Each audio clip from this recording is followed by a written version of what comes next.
Hello and welcome to the Leaders Brief by EgoMonk. Today we'll be looking into Bharti Global's acquisition of satellite company OneWeb, the rising integration of digital technology into healthcare, and China's strategic advantage in the high-tech industry. Bharti Global, a part of Indian conglomerate Bharti Enterprises, along with the British government through the UK Secretary of State for Business, Energy and Industrial Strategy, won an auction for the satellite broadband operator OneWeb. Both entities decided to invest $500 million each to restart OneWeb, with Bharti Global providing commercial and operational leadership. The deal is expected to be closed by the year end. According to Mr. Sunil Mittal, the chairman of the Bharti Group, the deal will help boost India's industrial IoT and facilitate digital business in the nation. The Bharti Group-owned telecommunication company Airtel also stands to gain from the deal by partly relying on OneWeb's infrastructure. Bharti Airtel's 425 million customers globally would act as a testing ground for OneWeb products, services and applications.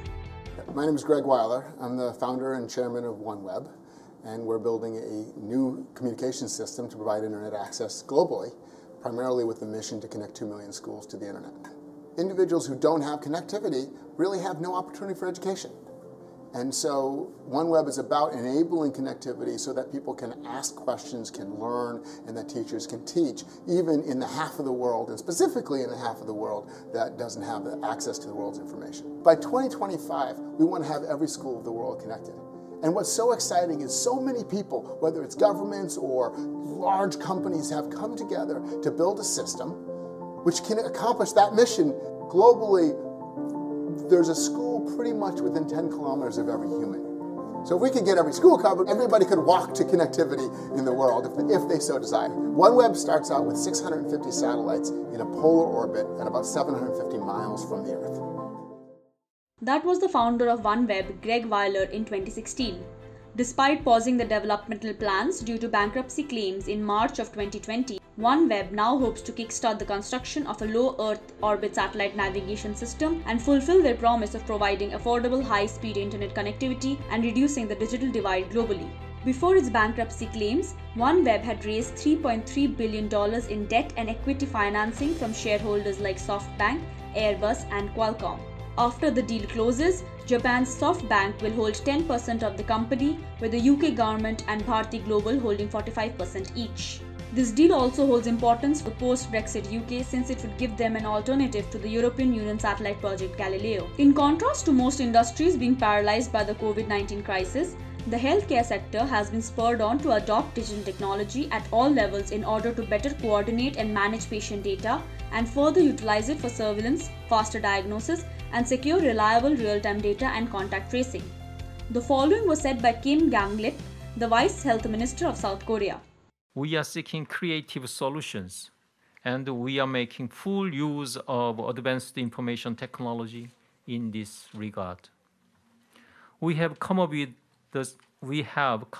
some world-class best practices in our fight against the disease. These include drive-through testing stations and epidemiological investigations supported by GPS data. These actions have been a big help in allowing us to maintain an open society while effectively preventing further spread of the disease. South Korea was one of the first countries to harness and integrate digital technology into a government-coordinated containment and mitigation process. Along with South Korea, China, Iceland, Singapore, Taiwan, Germany, Australia and India have all leveraged digital tools to increase surveillance through cameras, digital recorders, GPS, real-time monitoring of mobile devices and digital thermometers. Along with physical symptoms of distress, AI is also being used via chatbots to analyze and identify the mental health conditions of people. Health industries are now engaging in telehealth services, and patients have been asked to download video conferencing apps on their phones to consult medical staff. However, a report by IBM suggests that the artificial intelligence being trained to analyze past patient records is seriously flawed since 80% of all health data is unstructured and hence invisible to current health systems. The World Health Organization recently held a press conference where WHO Director General Dr. Tedros Adhanom Ghebreyesus thanked Google for its support in their efforts to curb what they call the infodemic and spread of false and hyped information. The WHO, along with the French President Emmanuel Macron, President of the European Commission Ursula von der Leyen, and the Bill and Melinda Gates Foundation, launched a collaboration to accelerate the development, production, and equitable access to new COVID-19 essential health technologies globally. Other members of this collaboration include global health actors like Coalition for Epidemic Preparedness Innovations, Gavi, and UNITAID. Technology giants Google and Facebook have been approached by the White House to track user location data in the US to gain insights. Technology giants Google and Facebook have also been approached by the White House to track user location data in the US to gain insights. Global telecom companies are attempting to develop a comprehensive framework to facilitate the sharing of data on an unprecedented scale. This has, however, raised several privacy concerns. Even though on one side there are reports of global cooperation by telecoms, some actors might have an advantage on the playing field because of closer access to raw materials. The United States wants an open and constructive relationship with China, but achieving that relationship requires us to vigorously defend our national interests. The Chinese government has continually violated its promises to us and so many other nations. These plain facts cannot be overlooked or swept aside.